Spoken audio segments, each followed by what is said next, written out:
মিনিস্টারের কাছে বা রাজাবাবু নামে সব সত্যি বলে দিল ফুলকি। হ্যাঁ বন্ধুরা, এমনটাই দেখা যাবে। তাই সম্পূর্ণ জানতে ভিডিওটিতে লাইক দিয়ে চ্যানেলটি সাবস্ক্রাইব করে দেখতে থাকো।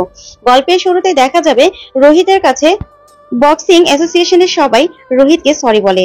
তারপরে বলতে থাকে অনুপম যে আপনার উপর থেকে সব রকম দায় আমরা তুলে নিলাম, সব রকম বদনাম মুছে দিলাম, আর এই মুছে দেওয়ার জন্য আমরাও সব রকম ব্যবস্থা করব। অফিসিয়ালি ভাবে সব রকম বদনাম আমরা মুছে দেব, আর আমরা চাই আপনি বক্সিং জগতে আবার ফিরে আসুন, আমাদের বক্সিং এ আরো এগিয়ে নিয়ে যান আপনি।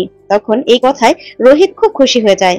তারপরে দেখা যাবে ফুলকিও খুব খুশি হয়ে যায়। তখনই একজন সাংবাদিক দাঁড়িয়ে মিনিস্টারকে বলতে থাকে, আচ্ছা স্যার, এটার পুরো তদন্ত হবে তো? তখন মিনিস্টার বলে, অবশ্যই, পার্সোনালি আমি এই ব্যাপারে সবকিছু তদন্ত করব, আপনারা একদম চিন্তা করবেন না। তখনই পুলিশকে মিনিস্টার বলতে থাকে এই ব্যাপারে যেন পুরো তদন্ত হয়। ওইদিকে রুদ্র ঘামতে থাকে সবকিছু দেখে, আর এই ব্যাপারগুলো দেখে শালিনী আর রুদ্রর কারোরই ভালো লাগে না যে রোহিতের উপর থেকে বদনাম মুছে যাচ্ছে। বদনাম মুছে গেল। তারপরে সবাই মিলে রোহিতকে আবার বক্সিং জগতে ফিরে যাওয়ার কথা বলে। তারপরে রোহিতকে কিছু বলতে বললেই রোহিত বলতে থাকে, আসলে বক্সিং আমার সবকিছু ছিল, আমি বক্সিং নিয়ে স্বপ্ন দেখতাম, আর বক্সিং জগতে বক্সিংকে আরো অনেক দূরে আমার এগিয়ে নিয়ে যাওয়ার ইচ্ছে ছিল, কিন্তু তার মধ্যেই এই কেলেঙ্কারিতে আমার পুরো কেরিয়ারটাই নষ্ট হয়ে গিয়েছিল। সবাই আমাকে দেশদ্রোহী বলতো, কিন্তু আমি যে কিছু করিনি সেই ব্যাপারে কেউ কোনোদিনও তদন্ত করার চিন্তাই করেনি, আর তদন্ত করার চেষ্টাও করেনি। সবাই আমাকে দেশদ্রোহী বলতো, আর সবাই আমাকে খারাপ বলতো, আমাকে বদনাম করতো, সবাই আমাকে বাজে ছেলে ভাবতো। কিন্তু আমি যে কিছু করিনি সেটা এই ফুলকি দাস প্রমাণ করে দিয়েছে। ফুলকি না থাকলে সত্যি আজকে এটা প্রমাণ হতো না। তখন রোহিত ফুলকির হাত ধরে সবার সামনে সবটা বলে, আর সবাই খুব খুশি হয়। ওইদিকে রুদ্র আর শালিনী এই ব্যাপারগুলো দেখে ফুলতে থাকে, আর ওদের খুব খারাপ লাগতে থাকে যে রোহিতের উপর থেকে বদনাম মুছে গেল, আবার ফুলকি দাসের এত প্রশংসা করছে রোহিত। তারপরে দেখা যাবে দিল্লি দাঁড়িয়ে ইন্ডিয়ার পতাকা উড়ায় ফুলকি আর রোহিত মিলে একসাথে। তখন এই ব্যাপারটাতে সবাই খুব আনন্দ পায়। তারপরে দেখা যাবে সে প্রোগ্রাম শেষ হয়ে গেলেই ফুলকি জিয়া আর বাসন্তীকে বলতে থাকে, জানো তো জিয়া আর বাসন্তী, আজকে স্যারের বদনাম মুছে গেছে, আমার যে কি আনন্দ হচ্ছে না কি বলবা। যখন স্যারের সাথে আমি একসাথে পতাকা উড়াচ্ছিলাম না, আমার কি যে ভালো লাগছিল। তখনই জিয়া বলতে থাকে, হ্যাঁ ফুলকি, তুমি একদম চিন্তা করো না। তখন ফুলকি বলতে থাকে, যখন পতাকা উড়াচ্ছিলাম আমার মনে হচ্ছিল যেন আমি বিশ্বকাপ জিতে গেছি, আর সেই জন্যই আমি পতাকা উড়াচ্ছি। তখনই বাসন্তী বলতে থাকে, ফুলকি, একদিন তুমি ঠিক জিতবে, তুমি দেখো, কারণ তোমার মন অনেক বড়, তুমি সবাইকে হেল্প করো, তাই তোমার ভালো ঠিক হবে। তারপরে জিয়া বলতে থাকে, আচ্ছা ফুলকি, এবার তো এই প্রোগ্রাম এখানকার শেষ হয়ে গেল, তাহলে আবার কখনো কোনো ওকেশনে অবশ্যই তোমার সাথে দেখা হবে।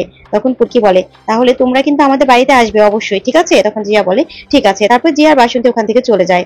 তারপরে দেখা যাবে রোহিতের কাছে বক্সিং অ্যাসোসিয়েশনের অনুপম সহ সবাই আসে, আর এসেই অনুপম অফিসিয়ালি ভাবে কাগজপত্র দিয়ে রোহিতের উপর থেকে সব বদনাম মুছে দেয়। আর সেটা দেখে তো রোহিত সহ সবাই খুব খুশি হয়ে যায়। আর রুদ্র ওইদিকে এইসব ব্যাপারগুলো দেখে যেন অস্বস্তি বোধ করছিল। তারপরে জেঠুমনি আর অরুণা সবাই খুব খুশি হয়, আর ওই ফাইলটা দেখেও খুব খুশি হয়। তারপরেই অনুপম বলতে থাকে রোহিতকে, আচ্ছা রোহিত বাবু, আপনি আবার বক্সিং এ যোগ দেবেন তো? তখন রোহিত বলে, অবশ্যই, আমার বক্সিংই তো সবকিছু। তারপরে দেখা যাবে হঠাৎ করেই জেঠুমনি অনুপমকে বলতে থাকে, ঠিক আছে, সবকিছু তো হয়ে গেল, কিন্তু আপনাদেরও কিন্তু এই ব্যাপারটা তদন্ত করা দরকার। এই রাজাবাবুকে সেটা কিন্তু তদন্ত করে আপনাদের বের করা দরকার। তখনই অনুপম বাবু বলতে থাকে, হ্যাঁ হ্যাঁ, আমরা তো তদন্ত করবোই, আপনারা একদম চিন্তা করবেন না। আর ঠিক তখনই রুদ্র এই কথাগুলো শুনে যেন অসুস্থ হয়ে যাচ্ছিল, এরকম অবস্থা। তখন ফুলকি রুদ্রকে দেখে পুরো অবাক হয়ে যায়, আর মনে মনে বলতে থাকে, কি ব্যাপার, জামাইবাবুকে এরকম লাগছে কেন? মনে হচ্ছে অস্বস্তি তো ভুগছে, উনি কি অসুস্থ হয়ে গেল নাকি? একবার গিয়ে জিজ্ঞাসা করবো। ঠিক তখনই জেঠুমনি বলতে থাকে, ফুলকি, রোহিত, কাপড় চোপড় গুছিয়ে নে, আমাদের তো এবার যেতে হবে, বাড়ির উদ্দেশ্যে রওনা করতে হবে, চল চল চল। এই বলে রোহিত আর ফুলকিকে নিয়ে জেঠুমনিরা ভিতরে চলে যায়। ওইদিকে রুদ্র ভয় পেতে থাকে। তারপরে দেখা যাবে ভিতরে গেলেই রোহিতকে জেঠুমনি বলতে থাকে, যা রোহিত, এবার কাপড় চোপড় গুলো নিয়ে আয়, আমরা বরঞ্চ এখানে দাঁড়াচ্ছি। ঠিক তখনই রুদ্র সেখানে আসে, আর এসে বলতে থাকে, ধারা ভাই রোহিত, তুই এত বড় একটা কাজ হলো, তোকে তো কংগ্রেচুলেশনই জানানো হলো না। এই বলেই রোহিতকে জড়িয়ে ধরে বলতে থাকে, তুই বদনামটার জন্য তো কম কিছু সহ্য করিসনি, কম অপমানিত হসনি, তোকে অনেকেই অনেক কথা বলেছে, আজকে দিনে তোর এত বড় একটা খবর, আর তোকে আমি ধন্যবাদ জানাবো না? বল, কংগ্রেচুলেশন করবো না? তখনই রোহিত বলতে থাকে, ঠিক আছে ভাই, ও হয়েছে। তখনই রুদ্র বলতে থাকে, সত্যি খুব ভালো একটা কাজ হয়েছে, ফুলকি না যা করেছে একদম জবরদস্ত একটা কাজ করেছে। তখনই লাবু বলতে থাকে, হ্যাঁ হ্যাঁ, ফুলকি যে এত কিছু করলো, ফুলকিকে তো কিছু বললেই না। তখনই রুদ্র বলতে থাকে, হ্যাঁ, এটা অস্বীকার করার তো উপায় নেই, অনেক রিস্ক নিয়ে অনেক কিছু করে ফুলকি আজকে এই কাজটা করেছে, আর ফুলকি এই তার জন্য কিন্তু তোমাকে সত্যিই অনেক ধন্যবাদ। তখনই লাবু বলতে থাকে, হ্যাঁ ভাইকে তো জড়িয়ে ধরে তারপর কংগ্রেচুলেট করলে, আর ফুলকি যে এত বড় কাজ করলো তার জন্য তো কিছু বলছিলেই না তুমি। তখন ফুলকি বলতে থাকে, না না দিদি, আসলে জামাইবাবু তো আমাকে তেমন একটা পছন্দ করে না, তাই না, সেজন্য আর কি। তখনই রুদ্র এই কথা শুনে চমকে যায় আর বলে ওঠে, দেখেছো, সুযোগ পেয়ে সেই আবার একটা কথা বলে দিলে। আমি তোমার কিছু কিছু কর্মকাণ্ডের জন্য তোমাকে হয়তো পছন্দ করি না, কিন্তু ব্যক্তিগতভাবে যে তোমাকে পছন্দ করি না সেটা কিন্তু নয়। মানুষ হিসেবে তুমি খুব ভালো, আজকে যা করেছো তা তো অসাধারণ। তখনই ফুলকি অবাক হয়ে যায়। তারপরে সবাই বলতে থাকে, আচ্ছা ঠিক আছে। তখন তমাল বলে, জেঠুমনি, আমরা কিন্তু বাড়িতে যাওয়ার আগে এখানে এক জায়গায় খাওয়া দাওয়া করবো, একটা রেস্টুরেন্টে গিয়ে সেলিব্রেট করবো না? তখনই ফুলকি বলে, ঠিক বলেছো ঠিক বলেছো। তখন পিয়ালো বলতে থাকে, হ্যাঁ জেঠুমনি, আমরা কিন্তু সেলিব্রেট করবো। তখনই জেঠুমনি বলে, হ্যাঁ অবশ্যই সেলিব্রেট হবে না কেন, অবশ্যই হবে। আমরা যাওয়ার পথে, এয়ারপোর্ট যাওয়ার পথে একটা হোটেলে নেমে আমরা খাওয়া দাওয়া করবো, ঠিক আছে? তখনই সবাই মিলে খুশি হয়ে যায়। আর জেঠুমনি বলতে থাকে, এই খাওয়াটা হবে আমার পক্ষ থেকে। তখন তো সবাই হইচই করে ওঠে। ঠিক তখনই জেঠুমনি রোহিতকে বলতে থাকে, আচ্ছা ঠিক আছে, আমরা এগোচ্ছি, তুই কাপড় চোপড় নিয়ে আয়। এই বলে জেঠুমনিরা ওখান থেকে বেরিয়ে গেলেই ফুলকি রোহিতকে বলতে থাকে, স্যার আমার কিন্তু জামাইবাবুর হাবভাব একদম ঠিক লাগছিল না। আমি একদম নিশ্চিত যে রাজাবাবুর সাথে জামাইবাবুর কোনো না কোনো যোগাযোগ ঠিক আছে। না হলে যখন জামাল ভাই ভিডিওটা চলছিল না, সেখানে রাজাবাবুর কথা যখন বলছিল, আমি দেখেছি জামাইবাবু ঘামছিল আর অস্বস্তি বোধ করছিল, কেমন যেন ভয় পাচ্ছিল। আর তাছাড়া আমি দেখেছি যখন অনুপম স্যার আপনার উপর থেকে বদনাম শেষ করে দিল না, আর যখন জেঠুমনি বলছিল তদন্ত করার কথা রাজাবাবুর ব্যাপারে, তখন তো জামাইবাবু অনেকটা অসুস্থ হয়ে পড়েছিল, যেমন ভয়ে একদম কুকড়ে গিয়েছিল। আমি দেখেছি, আমি নিশ্চিত। তখনই রোহিত বলতে থাকে, ফুলকি, আচ্ছা ঠিক আছে, এখন বাড়িতে যাব, তারপরে এগুলো নিয়ে কথা বলবো, ঠিক আছে? ঠিক তখনই অফিসার আসে আর সে বলতে থাকে, রোহিত বাবু, আপনার সাথে মিনিস্টার সাহেব কথা বলতে চায়।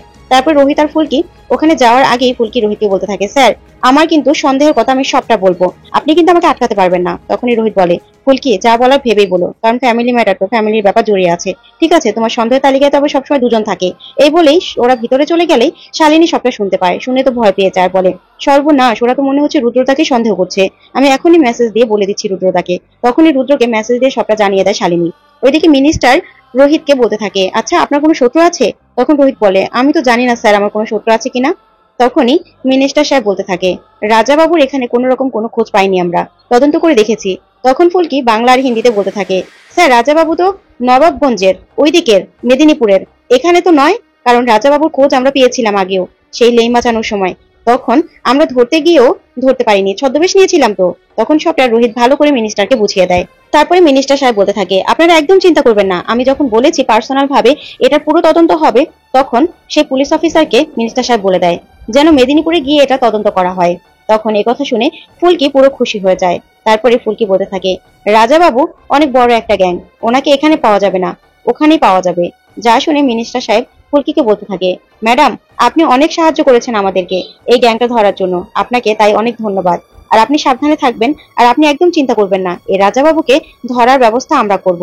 আর রোহিতকেও বলতে থাকে যে, রোহিত বাবু আপনিও চিন্তা করবেন না, আমরা আমরা ঠিক এই রাজাবাবুকে ধরবই।